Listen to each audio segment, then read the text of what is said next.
Hello বন্ধুরা, একটা নতুন রেসিপির সঙ্গে তোমাদের পরিচয় করাচ্ছি। চলো, তার জন্য সম্পূর্ণ ভিডিওটা দেখতে হবে। এটা একটা রান্নার রেসিপি, তাই পুরো ভিডিওটা দেখার জন্য অনুরোধ রইল। আমি একটা নিয়ে নিয়েছি তরমুজটাকে কেটে দিলাম, আর কেটে দিয়ে এই অংশটা আমি বাদ দিয়ে দেবো বা খেয়ে নেবো।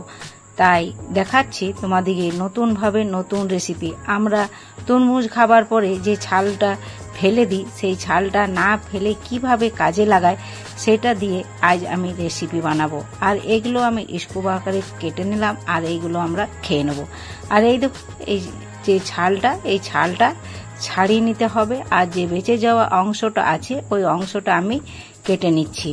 তাই এই কাটা অংশ দিয়ে আমার হবে আজকের রেসিপি। তাই তোমাদের পুরো ভিডিওটা দেখার অনুরোধ রইল। আর তোমাদের যদি অবশ্যই ভালো লেগে থাকে তবে একটা লাইক শেয়ার। দেখা যাক তার জন্য কি করতে হবে। নিয়ে নিলাম একটা প্রেসার কুকারে দিয়ে দিলাম 2 কাপের মতন জল, লবণ, হলুদ,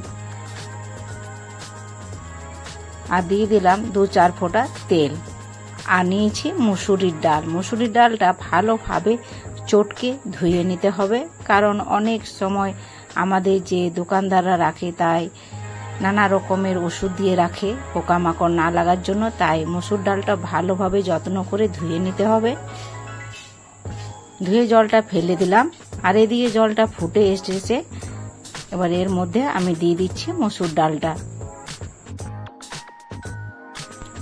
দিয়ে দিলাম মুসুর ডালটা।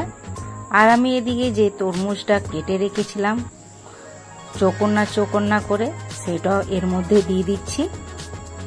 দিয়ে দিলাম রসুন কুচি।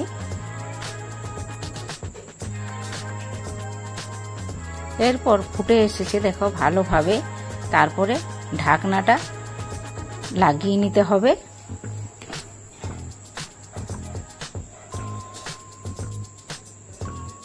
ঢাকনাটা লাগানো হয়ে গেলে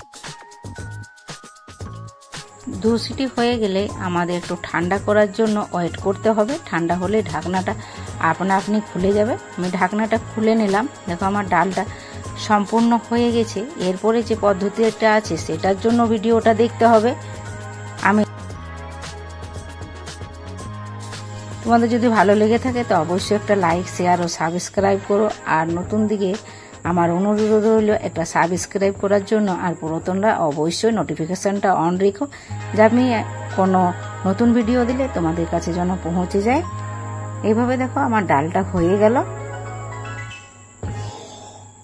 ডালটাতে তোমরা প্রয়োজন মনে পড়লে অল্প জলও দিয়ে দিতে পারো। আমি একটু চাপায় রেখেছি, জল দেবো না। এটা রুটি দিয়ে বা ভাত দিয়ে খেতে খুব মজাদার একটা রেসিপি। আমি একটা পাত্রে উঠিয়ে রেখে দিচ্ছি।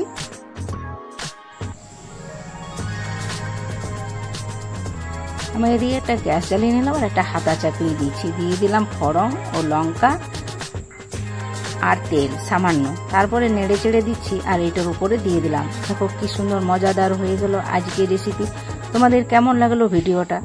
অবশ্যই ভালো লেগেছে, তার জন্য একটা কমেন্ট করে তো জানাতেই হবে। তোমরা ভালো থেকো, সুস্থ থেকো, এই বলে আমার ভিডিও এখানেই শেষ করছি।